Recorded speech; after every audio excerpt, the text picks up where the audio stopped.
Moi, ici, je procède souvent avec un livre où je leur enseigne, voilà, les histoires de la Bible. Est-ce que une sœur peut le faire avec les enfants?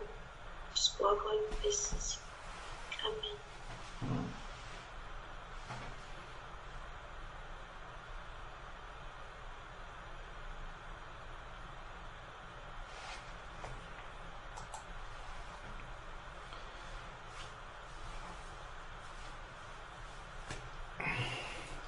Bah, la manière, déjà, il y a un point qui a été abordé tout à l'heure, c'est que l'enseignement, c'est pour les disciples. L'enseignement, c'est pour ceux qui sont nés de nouveau, qui ont reçu Jésus-Christ dans leur cœur, qui ont reçu l'Esprit de Dieu. Eux, ils peuvent comprendre l'enseignement de la parole de Dieu. Bon, les enfants dont il est question, je ne sais pas s'ils sont nés de nouveau, s'ils ont reçu l'Esprit de Dieu, parce que s'ils ils ne sont pas nés de nouveau, ils n'ont pas l'Esprit de Dieu. Si tu essayes même d'enseigner, même si tu avais la capacité d'enseigner, les enfants ne vont rien recevoir parce qu'ils n'ont pas l'Esprit de Dieu.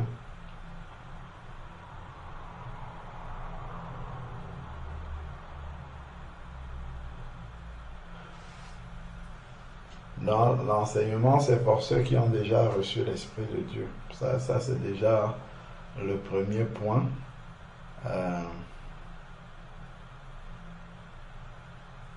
Le premier point que je pourrais aborder. Et quand le Seigneur demande d'instruire l'enfant selon la voie de la justice, quand il grandira, il ne s'en détournera pas. De ma compréhension, pour instruire un enfant dans la foi, il n'y a pas besoin de lui enseigner la parole de Dieu, puisque de toute manière, il ne peut pas la comprendre. L'enfant peut être exhorté, l'enfant peut être sensibilisé, mais enseigner, je ne vois pas un véritable enseignement posé à un enfant. Donc, ce que l'enfant peut comprendre, bon voilà, ce sont les grands principes. Bah, déjà, le premier enseignement que l'enfant reçoit, c'est la manière dont il voit ses parents vivre la foi. Ça, c'est le tout premier enseignement que l'enfant reçoit. Puis ensuite, ce qu'on peut lui apporter comme complément n'a pas besoin qu'on ouvre la Bible pour entrer dans les détails, normalement.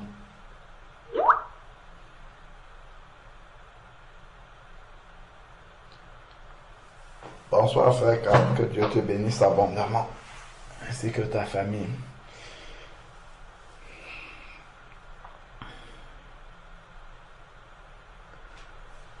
Donc,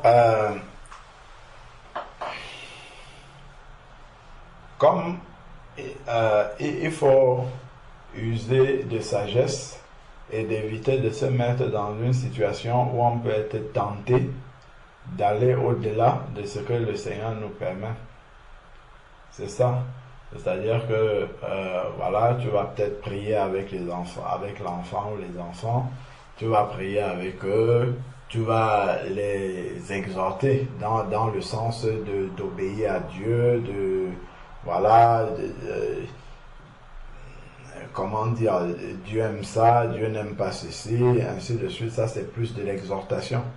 Mais prendre un verset biblique et dire que bon, on va l'éclairer pour que les enfants comprennent, il n'y a pas besoin d'éclairer un enfant là-dessus. Tu peux plus lui présenter ça de manière pratique. C'est-à-dire que il n'y a pas besoin d'entrer dans la Bible pour lui expliquer une notion que toi tu as compris par la Bible. C'est simplement dans les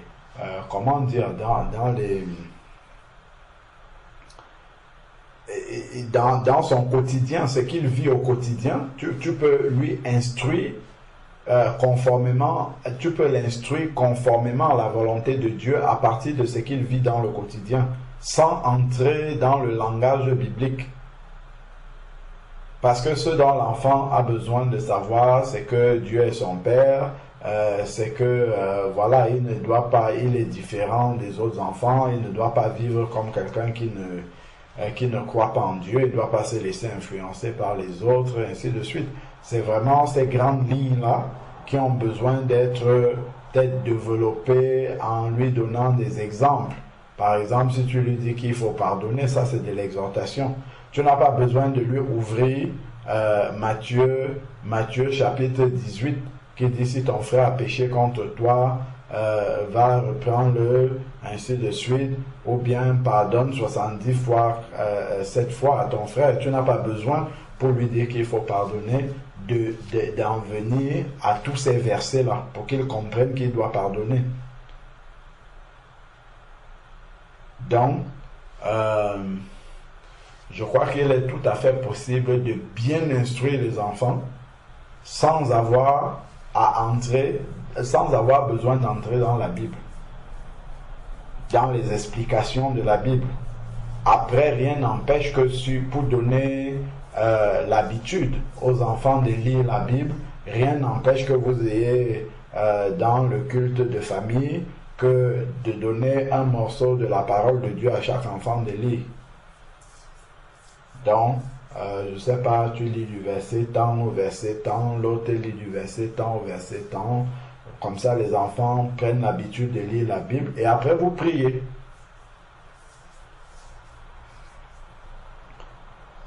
Et après, tu vas exhorter l'enfant sur la manière dont il doit se comporter à l'école. Il doit faire attention parce qu'il est un enfant de Dieu, tout ça. Et ça, c'est de l'exhortation, c'est pas l'enseignement. Il n'y a pas besoin de dépiécer un verset biblique comme on a pris là tout à l'heure. On a pris 1 Corinthiens chapitre 14 verset 34. Regardons tout ce qu'on a parcouru dans la parole de Dieu pour expliquer ça. Il n'y a pas besoin de faire ça avec un enfant. D'expliquer les versets bibliques les uns par les autres, tout ça et tout. L'enfant ne va pas comprendre. Donc, je crois qu'il y a la possibilité d'instruire les enfants sans avoir besoin d'enseigner. Puisque le Seigneur demande aux mamans d'élever leurs enfants. On voit ça dans 1 Timothée chapitre 5, où pour choisir une veuve pour le service dans l'église, on dit comme ayant élevé les enfants. Donc forcément, en élevant les enfants, il va leur donner une éducation chrétienne, qui est d'abord une éducation pratique, avant d'être théorique dans la Bible, tout ça. C'est d'abord une éducation pratique. Voilà, prenez l'habitude de prier avant de dormir, de vous lever avant de dormir. Voilà, ça c'est de prier avant de dormir, de prier lorsque vous vous levez, être reconnaissant au Seigneur, dire merci à Dieu pour toutes choses, prier le Seigneur pour lui rendre grâce de tout. Donc tout ça là, c'est ce dont l'enfant a besoin, c'est suffisant pour un enfant. Si on va au-delà, c'est que l'enfant est déjà en train de s'engager dans la vie chrétienne. Donc, et là, maintenant, un frère peut prendre le relais pour lui expliquer vraiment la parole de Dieu pour qu'il s'engage. Donc, voilà pour ma part. Hein. Je crois que parfois on veut, quand on est aussi, comment dire, on a tendance à aller au-delà même de ce que les enfants sont capables de pouvoir absorber en tant que futurs disciples. Parce qu'ils ne sont pas encore disciples. On ne peut pas leur donner la nourriture des disciples, sachant qu'ils ne le sont pas. Moi, par exemple, je partage la parole de Dieu avec les enfants. Bon, j'ai l'autorité du Seigneur pour le faire, mais je mets la parole de Dieu à leur portée. Je vais prendre un texte qui est compliqué et moi-même ça m'aide à comprendre encore davantage parce que quand je vais lire un texte compliqué, les enfants ils vont me regarder, ils ne comprennent pas de quoi je parle. Et là, il y a besoin de trouver une explication simple qu'un enfant peut comprendre. Et ça m'aide encore davantage à comprendre la parole de Dieu. Bon. Oh, voilà, pour ma part, ce que je peux dire, je pense que les enfants peuvent être instruits vraiment dans la crainte du Seigneur sans avoir besoin de les enseigner. Amen. Amen. Amen. Amen. Est-ce que... Je pense, Pardon, mon frère. ouais. Je pense que vraiment c'est que la plus grande instruction, ça déjà c'est pour les sœurs, peut-être soit dont les maris ne sont pas convertis ou les sœurs qui élèvent seules les enfants. La plus grande instruction que vous pouvez donner aux enfants, c'est vraiment votre consécration. La manière dont les enfants vont vous voir attachés à la parole de Dieu, parce que le Seigneur n'interdit pas à la sœur de méditer la parole de Dieu.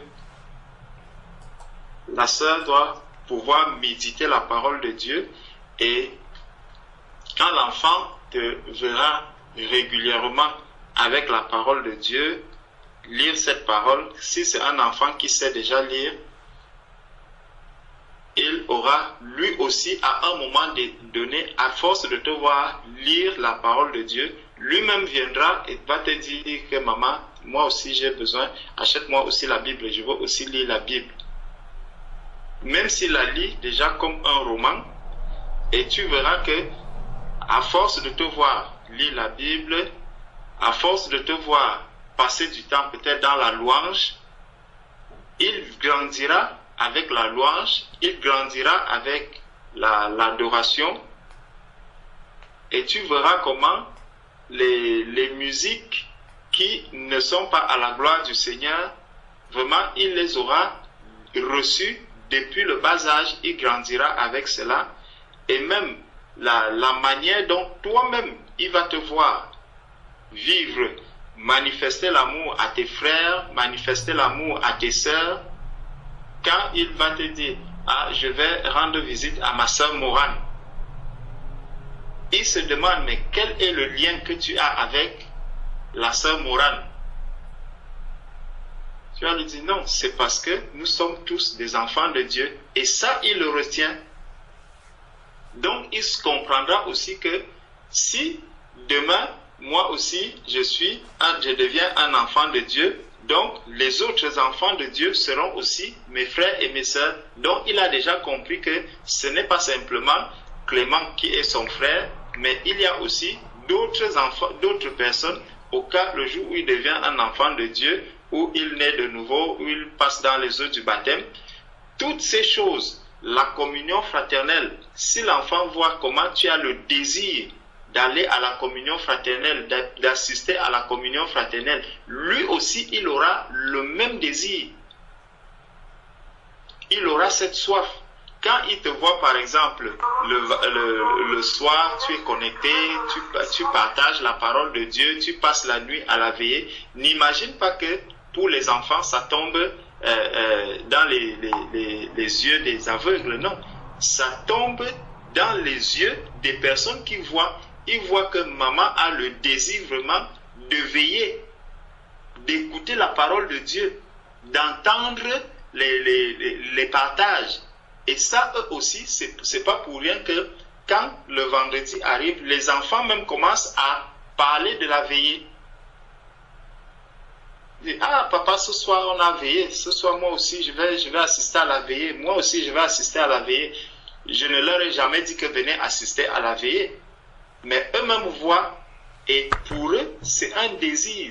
Tu sens que c'est une semence qui est déposée, et cette semence est grandie. Donc, quand elle me voit, c'est pour ça que si je néglige la communion fraternelle, je ne pourrais pas l'imposer à mon enfant, et je ne dois pas être surpris que demain, quand je vais dire à mon enfant que non, allons à la communion fraternelle, qui maintenant, papa, moi, je ne veux pas y aller. Maman, non, moi, je ne veux pas là-bas. Puisque toi-même, tu la négligeais au début. Tu estimais que ce n'est pas quelque chose d'important. Si l'enfant voit comment est-ce que tu ne parles pas bien, par exemple, concernant tes frères, concernant tes sœurs, n'imagine pas que demain, lui, il va grandir avec autre chose. Tu vas lui montrer la Bible, oui, la Bible sera là, mais ça sera une Bible qui ne lui apportera pas la vie du Seigneur. Parce que tu as la parole, mais la parole sans vie. Il faut vivre la parole de Dieu quand on est avec des enfants. Plus tu vas vivre la parole de Dieu en aimant tes frères, tu apprends à tes enfants aussi à aimer comme Dieu aime. Si tu es dans un environnement où tu passes le temps à mentir, tu es aussi en train d'enseigner ton enfant à mentir, d'instruire ton enfant à mentir. Tout ce que l'enfant te voit faire, tu verras que lui aussi, il va le faire. Quand l'enfant arrive, il regarde des cartes comme ça, il dit que ça, ce n'est pas de Dieu, je vais jeter ça. C'est parce qu'il a vu déjà que toi-même, tu prends la peine de faire des sélections dans les choses, soit que tu achètes, dans ce que tu... Quand tu arrives et que tu regardes, tu dis, ah, ici, ça c'est les têtes de mort, je ne peux pas prendre ça. L'enfant a enregistré ça dans sa mémoire. Tu ne lui as pas dit que le jour où tu auras aussi des choses avec les têtes de mort, ou n'achète pas les choses avec des têtes de mort. Lui-même a déjà compris que ça ne vient pas de Dieu. Donc il a pris une photo, il a mis dans son cœur, la photo est rentrée dans son cœur. Et là, quand il va arriver quelque part, il voit un sac avec des têtes de mort. Il dit non, non, non, non, moi je ne peux pas acheter ce sac-ci. Même si ses camarades aime ce genre de sac, mais lui, il sait que les têtes de mort, ça ne vient pas de Dieu, donc je ne peux pas l'accepter. Donc c'est notre vie, vraiment, vivons la parole de Dieu, c'est la meilleure instruction que nous pouvons donner à notre enfant. Si nous ne vivons pas la parole de Dieu, même si on commence à prendre même les versets bibliques et à les donner à nos enfants, ils n'ont pas encore l'Esprit de Dieu. Elle ne pourra leur servir à rien. À un moment donné, ils vont abandonner ça, laisser tomber et continuer leur chemin ailleurs. Mais plus nous allons avancer avec eux dans l'amour du Seigneur, dans la communion fraternelle, les prières, la méditation de la parole et tout, plus on va faire ces choses. Je suis à la maison, les enseignements sont là, j'écoute, ça passe, j'écoute, je suis. L'enfant aussi, il commence à s'habituer à cela. L'enfant aussi, il commence à se dire que ça, c'est ce que je dois aussi écouter. Si l'enfant te voit son parent peut-être porter des mini-jupes, ne t'étonne pas que même si tu as la parole de Dieu, tu lui enseignes que c'est bien de se couvrir, de bien se vêtir. Oui, ça ce n'est que des paroles. Mais toi-même, tu mets des mini-jupes. Donc je vais aussi mettre des mini-jupes. C'est ça, l'instruction que nous avons à donner à nos enfants. C'est notre propre vie. C'est la vie que nous avons par rapport à la parole de Dieu. Le vécu de la parole de Dieu. Comment nous vivons la parole de Dieu, c'est ça la meilleure instruction que nous donnons à nos enfants. Et c'est pour ça que quand Jésus arrive sur la terre, Jésus voit ses disciples. Ses disciples sont encore comme ses enfants qui ne connaissent pas encore le Seigneur, qui ne le connaissent pas encore. Et Jésus va avoir une conduite exemplaire vis-à-vis de tous ses disciples qui étaient là. Les pierres et autres, il va avoir une conduite exemplaire vis-à-vis d'eux. Il va avancer malgré toutes les erreurs qu'ils pourront commettre et tout, mais Jésus leur a déjà montré un modèle. Il leur a déjà montré un canevas. Et c'est pour ça que lorsque le Saint-Esprit arrive, c'est pour ça que Jésus, déjà dans Matthieu 28, il va leur dire, enseignez-leur à observer tout ce que je vous ai prescrit. Pourtant, ils n'avaient pas encore, l'Église n'était pas encore, ils n'avaient pas encore reçu le Saint-Esprit dans Acte 2. Mais parce que Jésus savait qu'il leur a déjà tout montré, il leur a montré la conduite exemplaire qu'il fallait pour un disciple. Ils étaient prêts pour être maintenant des disciples de Christ. Et c'est en ce moment que Jésus leur dit au revoir. Donc c'est la conduite exemplaire que nous aurons par rapport à la parole de Dieu qui est la meilleure instruction. C'est ça la meilleure instruction pour nos enfants. Jésus leur a montré comment est-ce qu'il faut manifester l'amour aux autres. Jésus leur a même montré la guérison divine, donc les miracles, Jésus leur a montré. Donc quand mes enfants voient comment je prie pour les malades, les enfants aussi commencent à prier. Les enfants aussi vont prier pour les malades. Quand ils voient comment je loue le Seigneur, je passe du temps dans la louange, dans l'adoration, eux aussi, ils vont louer. Quand ils voient leur maman qui veut prier, elle prend le foulard, elle met sur la tête, elles aussi, elles vont prendre, elles mettent sur la tête, en disant, la femme, pour que la femme prie, elle doit mettre le foulard, même si elle ne comprend pas encore ce que cela signifie, les implications et tout, mais elle sait déjà que pour prier, je dois mettre le foulard.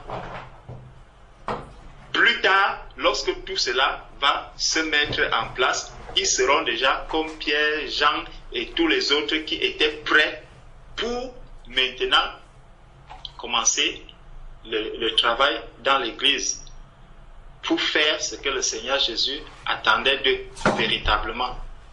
Donc, ma sœur, mes sœurs, ne nous inquiétons pas, vraiment, vivons la parole de Dieu et le Seigneur lui-même va s'occuper du reste. Et prions beaucoup pour nos enfants, parce que ça, c'est aussi une clé. Quand on voit comment est-ce que Jésus passait du temps à prier, là où Jésus passait du temps dans la prière, Jésus priait et jusqu'aujourd'hui, il continue même à intercéder